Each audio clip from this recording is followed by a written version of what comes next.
परळीचा अपमान करणाऱ्यांना निवडणुकीतून उत्तर देणार असं धनंजय मुंडेंनी म्हटलेलं आहे। पुन्हा परळीला बदनाम करण्याआधी सगळे विचार करतील असं देखील धनंजय मुंडेंनी म्हटलंय।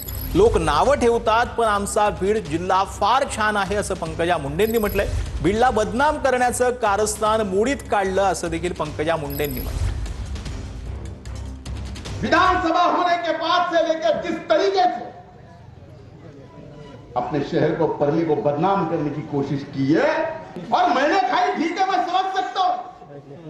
अरे जिन लोगों ने मेरे गांव को और जो जो मतदाता है उनके ऊपर भी उंगली उठाई, नतीजा ऐसा देंगे कि जीवन में कभी परली और परली के अवाम और परली के मिट्टी के खिलाफ कोई उंगली नहीं उठाएगा।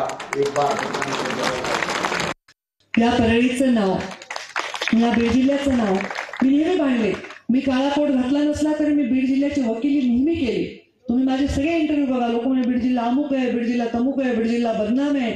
मला काही नाही, माझा बीड जिल्हा चांगला आहे, हा स्वाभिमानी माणसाचा जिल्हा आहे आणि या बीड जिल्ह्याला बदनाम करण्याचं कारस्थान मोडीत काढून आम्ही बीड जिल्ह्यामध्ये चांगल्या पदाच्या स्थानिक स्वराज्य संस्थेमध्ये काम करणाऱ्या लोकांची नियुक्ती आणि निवडणूक करून ती जिंकून आम्ही त्यांच्या पाठीशी उभे राहू।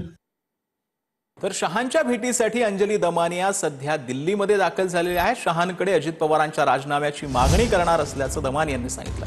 पार्थ पवारांवर तातडीनं गुन्हा दाखल करण्याची मागणी करणार असल्याचं देखील दमानिया यांनी म्हटलंय।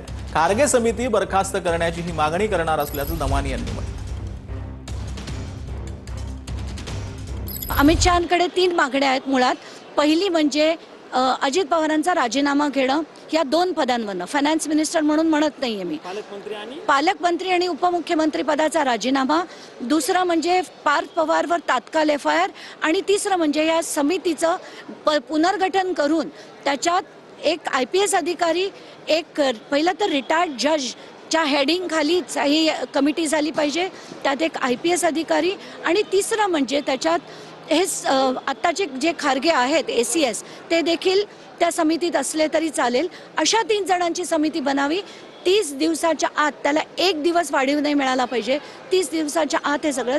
तर जळगावात गिरीश महाजनांचं बांधकाम कामगारांच्या योजनेवरील वक्तव्य चर्चेत आलंय। पाहुयात महाजन नक्की काय म्हटलेलं आहे। कारागीर तुम्हाला पेटे मिळाले का? कारागीरांना, कामगारांना, बांधकाम करणाऱ्यांना मिळाले। त्याच्याकडे काय काय, त्याला ग्लोव्ह दिले, त्याला मोठे गंबूट दिले, त्याला डोक्याला हेल्मेट दिले की वरतू खातून पडलं त्याचं जीव जाता कामा नये, त्याच्यावर टॉर्च दिली ना त्याच्या वेळेस आधार असेल तर काय काय दिलं, त्याला बॅटरी दिली, 4 ताली डब्बा दिला जेवण करायसाठी की फडक्यात बांधून घेऊन जाऊ नको, डबा घेऊन जा, ते दिले। मच्छरदाणी पण दिली। घरी गेला कामावरून थकून मागून नवरा बायको दोघी मच्छरदाणी झोपा, डास चावता कामा नये। तर सोलापूरच्या कुर्डावाडीमध्ये भाषणाला उभे राहताच अँकरनं दादांचा उल्लेख महाराष्ट्राचा कोहिनूर असा केला। यावर दादांनी त्यांना फटकारलेला आहे। तसंच अजित पवार भाषण करत असताना जिल्हाध्यक्ष उमेश पाटलांनी अजित पवारांच्या गळ्यात पक्षाचा पंचा टाकला। यावेळी अजितदादांनी पंचा काढून टाकला।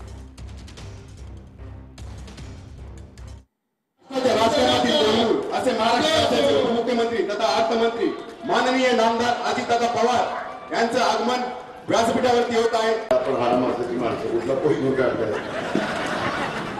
बाबा राष्ट्रवादीच आहे काही याला अशी मग बोललं की टीव्हीला दाखवतात दादाने याचा अपमान केला। कारण माझं मला कळतं 35 वर्ष घासून घासून इथं आलो। जेव्हापासून आता कुठे काही डिस्टर्ब करू नका। आपल्या सर्वांचे